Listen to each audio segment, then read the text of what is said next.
എല്ലാവർക്കും നമസ്കാരം. മലയാള സാഹിത്യ പ്രസ്ഥാനത്തിൻ്റെ പ്രഥമസ്ഥാനീയനായ അമരക്കാരൻ, നമ്മുടെ സാഹിതിയുടെ സ്വകാര്യ അഹങ്കാരവുമായിട്ടുള്ള നമ്മുടെ ഏറെ പ്രിയങ്കരനായ വസന്തൻ മാഷ്ടെ നവതി ആഘോഷങ്ങളുമായി ബന്ധപ്പെട്ടുള്ള പരിപാടികളുടെ ഭാഗമായി നമ്മൾ ചെറൂർ സാഹിതിയിൽ ലിറ്റററി ഫോറത്തിൻ്റെ ആഭിമുഖ്യത്തിൽ നടത്തി വരുന്ന പരിപാടികളുടെ രണ്ടാം അധ്യായമാണ് ഇന്നിവിടെ നടക്കാനായിട്ട് പോകുന്നത്. അദ്ദേഹത്തിൻ്റെ കാലം സാക്ഷി എന്ന് പറയുന്ന പ്രശസ്തമായ നോവലിനെ അടിസ്ഥാനപ്പെടുത്തിയുള്ള ചർച്ചകളും സംവാദവുമാണ് ഇന്നിവിടെ സംഘടിപ്പിച്ചിരിക്കുന്നത്. കാലം സാക്ഷി എന്ന് പറയുമ്പോൾ അത് മലയാള സാഹിത്യത്തിൻ്റെ അല്ലെങ്കിൽ മലയാളത്തിൻ്റെ സാഹിത്യത്തെക്കുറിച്ചും അല്ലെങ്കിൽ അതേപോലെ തന്നെ സാംസ്കാരികവും സാമൂഹികവുമായിട്ടുള്ള ഏടുകളിലേക്ക് വെളിച്ചം വീശുന്ന ഒരു മഹത്തായ നോവലാണ്. സാംസ്കാരിക നായകന്മാരുടെയും നവോത്ഥാന നായകന്മാരുടെയും കഥ പറയുന്ന ആ നോവൽ മലയാള സാഹിത്യ ചരിത്രത്തിൻ്റെ പല ഏടുകളിലേക്കും വെളിച്ചം വീശുന്ന ഒന്നാണ്. വസന്തൻ മാഷിനെ പറ്റി ഒരു മുഖവരിയുടെ ആവശ്യം പ്രത്യേകിച്ചും ഈ ഒരു സദസ്സിലുണ്ട് എന്ന് എനിക്ക് തോന്നുന്നില്ല. കാരണം ഞാൻ നേരത്തെ സൂചിപ്പിച്ചതുപോലെ തന്നെ അദ്ദേഹം നമ്മുടെ ഏറ്റവും സ്വന്തമായിട്ടുള്ള സ്വകാര്യ അഹങ്കാരമായിട്ടുള്ള ഒരു വ്യക്തിത്വമാണ്. എല്ലാ കാര്യത്തിലും സാഹിതിക്ക് വഴികാട്ടിയായും ഊർജമായും വർത്തിക്കുന്ന ഒരു പ്രതിഭയാണ് അദ്ദേഹം. പ്രകാശം പരത്തുന്ന പെൺകുട്ടി എന്ന കഥയിൽ ടി പത്മനാഭൻ പറയുന്നത് പോലെ ചില വ്യക്തികൾ നമ്മുടെ ജീവിതത്തിൽ പ്രകാശം പരത്തുന്നവരായി വന്നു ചേരുവാറുണ്ട്. സാഹിതിയുടെ പ്രവർത്തനങ്ങളിൽ അദ്ദേഹത്തിന്റെ ഈ വേദിയിലെ സാന്നിധ്യം എന്ന് തന്നെ പറയേണ്ടതില്ല. അദ്ദേഹത്തിന്റെ സാന്നിധ്യം ഇവിടെ ഉണ്ടായാൽ തന്നെ നമുക്ക് ഓരോരുത്തർക്കും അത് വളരെയേറെ പ്രചോദനവും ഊർജവും പകർന്നു തരുന്ന ഒന്നാണെന്നുള്ളതിൽ യാതൊരു സംശയവുമില്ല. അതുപോലെ അദ്ദേഹത്തിന് നിരവധി അവാർഡുകൾ, നിരവധി പുരസ്കാരങ്ങൾ, അദ്ദേഹത്തിന്റെ നേട്ടങ്ങൾ ഒരു കള്ളിയിൽ ഒതുങ്ങാൻ പറ്റുന്നതല്ല എന്ന് ഞാൻ എവിടെയോ വായിച്ചിട്ടുണ്ട്. അത് 100% ശരി തന്നെയാണ്. അപ്പോൾ അദ്ദേഹത്തിന്റെ വർക്കുകളിലേക്കോ അല്ലെങ്കിൽ അദ്ദേഹത്തിന്റെ അത്തരം പുരസ്കാരങ്ങളിലേക്കോ ഒന്നും തന്നെ ഞാൻ കടക്കേണ്ട കാര്യമില്ല. കാരണം അത് എല്ലാവർക്കും അറിയാവുന്ന ഒരു കാര്യം തന്നെയാണ്. 2007 അദ്ദേഹത്തിന് സാഹിത്യ അക്കാദമി പുരസ്കാരം കിട്ടി. 2013 സമഗ്ര സംഭാവന പുരസ്കാരം നേടി. 2023 അദ്ദേഹത്തിന് എഴുത്തച്ഛൻ പുരസ്കാരം ലഭിക്കുകയുണ്ടായി. ഇപ്പോഴത്തെ അവാർഡുകളെല്ലാം തന്നെ വിവാദമായിക്കൊണ്ടിരിക്കുന്ന ഈ കാലഘട്ടത്തിൽ നമുക്ക് എടുത്തു പറയാവുന്ന ഒരു കാര്യം, അദ്ദേഹത്തിന് അദ്ദേഹത്തിന് ലഭിച്ചിട്ടുള്ള ഒരു പുരസ്കാരവും ഒരിക്കലും ഒരു വിവാദത്തിലേക്കും നീങ്ങിയിട്ടില്ല. കാരണം ഏത് വിഭാഗത്തിൽപ്പെടുന്ന ആൾക്കാരെയും എല്ലാത്തരം വായനക്കാരെയും ഒരേപോലെ തൃപ്തിപ്പെടുത്തുന്ന തരത്തിലുള്ള അസൂയാവഹമായിട്ടുള്ള ഒരു എഴുത്തിന്റെ രീതിയാണ് അദ്ദേഹം എന്നും അവലംബിച്ചിട്ടുള്ളത്. പൾപ്പ് സാഹിത്യമെന്നും കോപ്പിയടിയെന്നും ഒക്കെ വിവാദം കത്തിപ്പടരുന്ന ഈ കാലഘട്ടത്തിൽ തനതായ ശൈലിയിലൂടെ, വേറിട്ട ശൈലിയിലൂടെ സാഹിത്യ രംഗത്ത് തന്റേതായ ആധിപത്യം ഉറപ്പിച്ച പ്രതിഭയാണ് അദ്ദേഹം. 2023 എഴുത്തച്ഛൻ പുരസ്കാരം നേടിയ സമയത്ത് അദ്ദേഹത്തെ പറ്റി ഞാൻ ഒരുപാട് ലേഖനങ്ങൾ വരികയും അത് ഞാൻ വായിക്കുകയൊക്കെ ചെയ്തിരുന്നു. അതില് അദ്ദേഹത്തെ പറ്റി ഒരു ദിനപത്രത്തിൽ വന്നിട്ടുള്ള കുറച്ചൊരു ലേഖനം ഞാൻ വായിച്ചു. അതിൽ വസന്തൻ മാഷ് തന്നെ വാക്കുകളാണ് അതിൽ ഉദ്ധരിച്ച് ഇരിക്കുന്നത്. തുടക്കത്തിൽ തന്നെ അതിൽ അദ്ദേഹം പറയുന്നുണ്ട്, സന്ധ്യയാവുമ്പോൾ മഹാകവി വള്ളത്തോൾ വീട്ടിലെത്തും. ആ സമയത്ത് മഹാകവി എത്തിയെന്നറിയുമ്പോൾ കലൂരിൽ നിന്നും വൈലോപ്പിള്ളി അവിടെ എത്തും. പിന്നെ പ്രഗത്ഭരുടെ ഒരു സമ്മേളനമാണ് വീട്ടിൽ എന്ന്. അങ്ങനെ ആ ഒരു സാഹിത്യ സുഗന്ധം, ആ ഒരു നിശ്വാസത്തിൽ അലിഞ്ഞു ചേർന്ന ഒരു ബാല്യ കൗമാരമായിരുന്നു വസന്തൻ മാഷിന്റേത്. വളർന്നു വന്നപ്പോൾ തീർച്ചയായും അതിന് ആഴവും പരപ്പും കൂടി.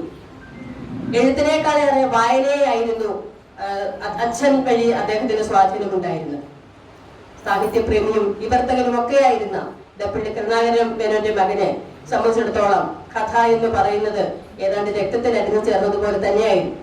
വായനയുടെ ആഴങ്ങളിലേക്ക് അദ്ദേഹത്തെ കൂട്ടിക്കൊണ്ടുപോകുവാൻ, ചെറുപ്പകാലത്ത് തന്നെ കൂട്ടിക്കൊണ്ടുപോകുവാൻ അദ്ദേഹത്തിന്റെ അച്ഛന് സാധിച്ചിരുന്നു. അദ്ദേഹം അതിൽ പറയുന്നുണ്ട്, കഥ വായിപ്പിക്കും, അച്ഛൻ കഥ വായിപ്പിക്കും. അപ്പോ കഥകളിലേക്ക് ഒരുപാട് ഇഷ്ടം തോന്നി. കഥകൾ വായിച്ചു കഴിഞ്ഞാൽ അതിലെ ചില സന്ദർഭങ്ങൾ അച്ഛൻ ചോദിക്കുമ്പോൾ അത് വിശദമായി പറഞ്ഞു കേൾപ്പിക്കണം. അപ്പോൾ ആ കഥയുടെ ആഴങ്ങളിലേക്ക് കടന്നു പോകുവാൻ അത്തരം രീതികൾ അദ്ദേഹത്തെ വളരെയേറെ സഹായിച്ചിരുന്നു. വളരുന്നതനുസരിച്ച് വായനയുടെയും എഴുത്തിന്റെയും ആഴം കൂടി. അങ്ങനെ അദ്ദേഹം അതേപോലെ തന്നെ ദൈക്ഷണികതയും സർഗാത്മകതയും ഒത്തുചേർന്നപ്പോൾ വളരെ അതിപ്രഗത്ഭനായ അതിശ്രേഷ്ഠനായ ഒരു അധ്യാപകനായി മാറുവാനും അദ്ദേഹത്തെ അത് സഹായിച്ചു എന്നുള്ളതാണ്. അദ്ദേഹത്തെ പറ്റിയുള്ള വിശേഷണങ്ങൾ നമുക്ക് കുറച്ച് വാക്കുകളിൽ മാത്രം ഒതുക്കാൻ പറ്റുന്നതല്ല. ബഹുഭാഷാ പണ്ഡിതൻ, വിവർത്തകൻ, ചെറുകഥാകൃത്ത്, നോവലിസ്റ്റ്, ഒരു ഗവേഷണ മാർഗദർശി, അതുപോലെ വിരമിക്കാത്ത അധ്യാപകൻ, വിശ്രമമില്ലാത്ത വിദ്യാർത്ഥി, അങ്ങനെ അദ്ദേഹത്തിന്റെ ഓരോ സാഹിത്യ രൂപങ്ങളിൽ അദ്ദേഹം പരീക്ഷിക്കാത്തതായി, അദ്ദേഹം കൈവയ്ക്കാത്തതായി ഒന്നും തന്നെ ഇല്ല എന്ന് പറയാം. അങ്ങനെയുള്ള അത്രയും ഉന്നതനായിട്ടുള്ള ഒരു മഹാപ്രതിഭയാണ് നമ്മൾ ഇന്നിവിടെ കാണുന്നത്. അദ്ദേഹത്തിന്റെയാണ് നമ്മൾ നവതിയാഘോഷങ്ങൾ ഇവിടെ സംഘടിപ്പിച്ചുകൊണ്ടിരിക്കുന്നത്. അപ്പൊ തീർച്ചയായിട്ടും നമുക്ക് ഏവർക്കും അഭിമാനിക്കാം, സന്തോഷിക്കാം. ഇത്രയേറെ മഹാനായിട്ടുള്ള ഒരു മഹത് വ്യക്തിയുടെ സാന്നിധ്യം നമുക്ക് ഏറെ പ്രചോദനം നൽകുന്നു, ഏറെ സന്തോഷിപ്പിക്കുന്നു. അദ്ദേഹത്തെ ഏറെ സ്നേഹാദരങ്ങളോടെ ഈ വേദിയിലേക്ക് ഞാൻ സ്വാഗതം ചെയ്യുന്നു.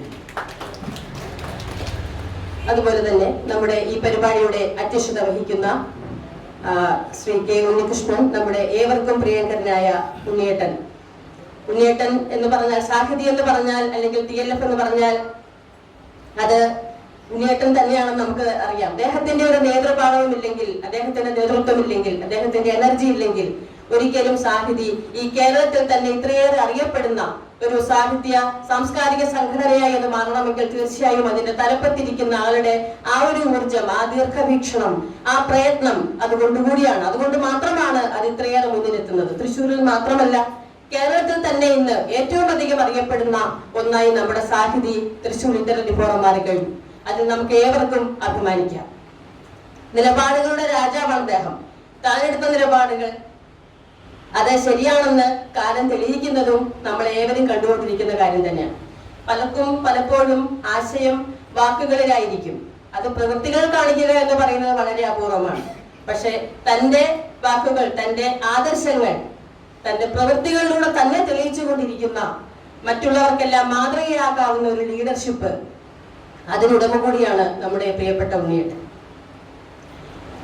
അദ്ദേഹം ഏറെ കഴിവുള്ള ഒരു നോവലിസ്റ്റ്, ചെറുകഥാകൃത്ത്, അതേപോലെ തന്നെ അതിലെല്ലാം ഉപരി നല്ലൊരു ഗായകൻ, മികച്ച പ്രഭാഷകൻ. അദ്ദേഹം മറ്റുള്ളവരെ പറ്റി പറയും, ഇന്ന പ്രഭാഷണം, ഗംഭീര പ്രഭാഷണം, ഉജ്ജ്വല പ്രഭാഷണം. പക്ഷെ അദ്ദേഹത്തിന്റെ പ്രഭാഷണം എന്ത് രസമാണെന്ന് കേട്ടിരിക്കാൻ. നമുക്ക് എത്ര നേരം വേണമെങ്കിലും ബോറടിപ്പിക്കാത്ത രീതിയിൽ, അതിമനോഹരമായ രീതിയിലാണ് അദ്ദേഹം പ്രഭാഷണം നടത്തുന്നത്. തീർച്ചയായും ഇങ്ങനെ ഒരു ചെറൂരിന്റെ മണ്ണിൽ ഇങ്ങനെ ഒരു മഹത്തായ സാഹിത്യ സാംസ്കാരിക സംരംഭം അത് ഇങ്ങനെ മുന്നോട്ട് കൊണ്ടുപോകുന്നതിന്റെ എല്ലാ ക്രെഡിറ്റും ശരിക്കും ഉണ്ണിയേട്ടനാണ്. ഞങ്ങൾ എല്ലാവരും ഉണ്ണിയേട്ടനോടൊപ്പം ഇന്നുമുണ്ട്. അതിൽ ഞങ്ങൾ ഏറെ അഭിമാനിക്കുന്നു. ഏറെ സന്തോഷത്തോടുകൂടി ഉണ്ണിയേട്ടനെ ഈ പരിപാടിയിലേക്ക് സ്വാഗതം ചെയ്യുന്നു. അടുത്തതായി ഈ പരിപാടി ഉദ്ഘാടനം ചെയ്യുന്ന ആരാധ്യനായിട്ടുള്ള ഡോക്ടർ PV കൃഷ്ണൻ നായർ സാറാണ്. അദ്ദേഹത്തിനെ പറ്റി പറഞ്ഞാൽ ഏറെ ആദരിക്കപ്പെടുന്ന ഒരു അധ്യാപകൻ കൂടിയാണ് അദ്ദേഹം. ശ്രീ കേരളവർമ്മ കോളേജ്, കാലടി സംസ്കൃത സർവകലാശാല വിഭാഗത്തിലും ഒക്കെ അദ്ദേഹം പ്രൊഫസറായിട്ട് ജോലി ചെയ്തിട്ടുണ്ട്, സേവനമനുഷ്ഠിച്ചിട്ടുണ്ട്. വളരെയധികം പ്രശസ്തനായിട്ടുള്ള, എല്ലാവരുടെയും ആദരവ് ഏറ്റുവാങ്ങിയിട്ടുള്ള ഒരു വിശിഷ്ട വ്യക്തിയാണ് അദ്ദേഹം. അതുപോലെ കേരള സാഹിത്യ അക്കാദമിയുടെ സെക്രട്ടറി, അതുപോലെ കേരള സംഗീത നാടക അക്കാദമിയുടെ സെക്രട്ടറി എന്നീ നിലകളിലെല്ലാം അദ്ദേഹം പ്രവർത്തിച്ചിട്ടുണ്ട്. അദ്ദേഹത്തിന്റെയും സാഹിത്യ സാംസ്കാരിക രംഗത്തെ പ്രവർത്തനങ്ങൾ നേരത്തെ പറഞ്ഞതുപോലെ തന്നെ ഒരു കള്ളിയിൽ ഒതുക്കാൻ പറ്റുന്നതല്ല. വളരെ വിശാലമായ ഒരു ലിസ്റ്റ് തന്നെയുണ്ട് അദ്ദേഹത്തിന്റെ പ്രവർത്തന മേഖലകളെ കുറിച്ച്. നിലവിൽ അദ്ദേഹം തൃശ്ശൂർ പബ്ലിക് ലൈബ്രറിയുടെ പ്രസിഡന്റാണ്. അതേപോലെ തന്നെ കേന്ദ്ര സാഹിത്യ അക്കാദമിയുടെ മലയാള വിഭാഗ ഉപദേശക സമിതി അംഗമാണ്. അങ്ങനെ വ്യത്യസ്ത മേഖലകളിൽ അദ്ദേഹം ഇപ്പോഴും കർമ്മനിരതരായി തുടരുന്ന അപൂർവ വ്യക്തിത്വമാണ്. സുവർണ കൈരളി പുരസ്കാരം, അതുപോലെ CP മേനോൻ അവാർഡ്, കൽപ്പറ്റ ബാലകൃഷ്ണ സ്മൃതി പുരസ്കാരം തുടങ്ങി നിരവധിയായ പുരസ്കാരങ്ങൾ അദ്ദേഹത്തിന്റെ വിവിധ കൃതികൾക്കായിട്ട്, സാഹിത്യ സംഭാവനകൾക്കായിട്ട് ലഭിച്ചിട്ടുണ്ട്. അദ്ദേഹത്തെ പോലൊരു വിശിഷ്ട വ്യക്തിത്വത്തെ നമുക്ക് ഉദ്ഘാടനത്തിനായി കിട്ടിയതിൽ നമുക്ക് അഭിമാനിക്കാം. അദ്ദേഹത്തെ ഏറെ സ്നേഹാദരവോടുകൂടി ഇതിലേക്ക് സ്വാഗതം ചെയ്യുന്നു. അടുത്തതായി ശ്രീ ഇ ഡി ഡേവിസ് സാറാണ്. അദ്ദേഹത്തെ ഇവിടെ വരുന്നതിന് മുൻപ് തന്നെ എനിക്ക് പരിചയമുണ്ട്.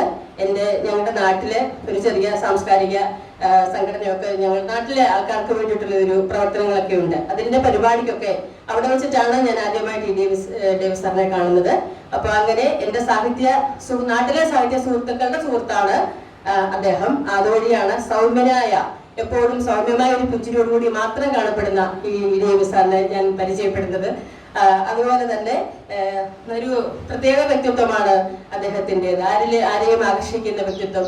അതേപോലെ തന്നെ അദ്ദേഹം സാഹിത്യ അക്കാദമി പബ്ലിക്കേഷൻ ഓഫീസറായിരുന്നു. അതുപോലെ സാഹിത്യ പരിഷത്തിന്റെ അസിസ്റ്റന്റ് എഡിറ്ററായിട്ടും ഒക്കെ അദ്ദേഹം വിവിധ മേഖലകളിൽ വർക്ക് ചെയ്തിട്ടുണ്ട്. കഥയും ലേഖനങ്ങളും നാടകവും ഒക്കെ ധാരാളമായി എഴുതി പ്രശസ്തനായ ഒരു വ്യക്തിയാണ് അദ്ദേഹം. അദ്ദേഹത്തിന്റെ നാടകങ്ങളെ പറ്റി പറഞ്ഞു കഴിഞ്ഞാൽ ഏകദേശം 100ഓളം വേദികളിൽ അദ്ദേഹം രചന നിർവഹിച്ച നാടകം അരങ്ങേറിയതായിട്ട് ഞാൻ അറിഞ്ഞിട്ടുണ്ട്. അത് ഒരു PD പൗലോസ് എന്ന് പറയുന്ന ഒരു കലാകാരനുണ്ട്. അദ്ദേഹം ഞങ്ങളുടെ നാട്ടിലൊക്കെ വരാറുള്ളതാണ്. അദ്ദേഹമാണ് അതിന് സംവിധാനവും അഭിനയവും നിർവഹിച്ചിരിക്കുന്നത്. അപ്പോ അങ്ങനെയുള്ള അദ്ദേഹം ഇരിക്കപ്പിണ്ടം കഥ പറയുന്നു തുടങ്ങിയ അദ്ദേഹത്തിന്റെ, അതുപോലെ ഒടുവിലൊറ്റയ്ക്ക് ഗാന്ധി എന്ന ആ ഒരു പുസ്തകത്തിന്റെ അവതാരിക എഴുതിയിരിക്കുന്നത് P. കൃഷ്ണനായർ സാറാണ്. അത് കണ്ടപ്പോൾ ഒരു ആകസ്മികതയായിട്ട് എനിക്ക് തോന്നി. ഇരിക്കപ്പിണ്ടം കഥ പറയുന്നു, അതൊക്കെ വളരെ ശ്രദ്ധേയമായിട്ടുള്ള അദ്ദേഹത്തിന്റെ എടുത്തു പറയേണ്ട കൃതികളാണ്. ലേഖനങ്ങൾ, അതുപോലെ അവളുടെ ആകാശം, അങ്ങനെയുള്ള ഒരുപാട് നിരവധിയായിട്ടുള്ള കൃതികൾ അദ്ദേഹത്തിന്റെ സംഭാവനകളായിട്ട് ഉണ്ട്. അദ്ദേഹത്തിന് അബുദാബി ശക്തി അവാർഡ്, അതുപോലെ VT സ്മാരക ട്രസ്റ്റ് പുരസ്കാരം തുടങ്ങിയ നിരവധി അവാർഡുകൾക്ക് അദ്ദേഹം അർഹനായിട്ടുണ്ട്. അദ്ദേഹത്തെയും ഈ വേദിയിലേക്ക് സ്നേഹപൂർവ്വം സ്വാഗതം ചെയ്തുകൊണ്ട് അടുത്തതായി ഈ പരിപാടിയിൽ പങ്കെടുക്കുവാനായി ഇവിടെ, അതുപോലെ തന്നെ വേദിയിൽ ഗോഷ്ഠിയായിരിക്കുന്ന നമ്മുടെ ആരാധ്യയായ സരസ്വതി ടീച്ചർ നമ്മുടെ സാഹിത്യയുടെ എല്ലാമാണ് എന്നുള്ളത് നമുക്ക് പ്രത്യേകം എടുത്തു പറയേണ്ട ആവശ്യമില്ല. രോഗാവസ്ഥയൊക്കെ അതിജീവിച്ച് പൂർവാധികം ശക്തയായി ഊർജ്ജസ്വലയായി വേദിയിലെ സമ്പന്നമാക്കി എത്തിച്ചേർന്നിരിക്കുന്ന സരസ്വതി ടീച്ചറെയും സ്നേഹാദരങ്ങളോടെ ഞാൻ സ്വാഗതം ചെയ്യുന്നു. ഏറ്റവും ഒടുവിലായി ഈ പരിപാടി കാണുവാനും ആസ്വദിക്കുവാനും എത്തിച്ചേർന്നിരിക്കുന്ന വിശിഷ്ട സദസ്സിലെ ഓരോ വ്യക്തികളെയും സ്നേഹാദരങ്ങളോടെ സ്വാഗതം ചെയ്തുകൊണ്ട് എന്റെ വാക്കുകൾ അവസാനിപ്പിക്കുന്നു. നന്ദി, നമസ്കാരം.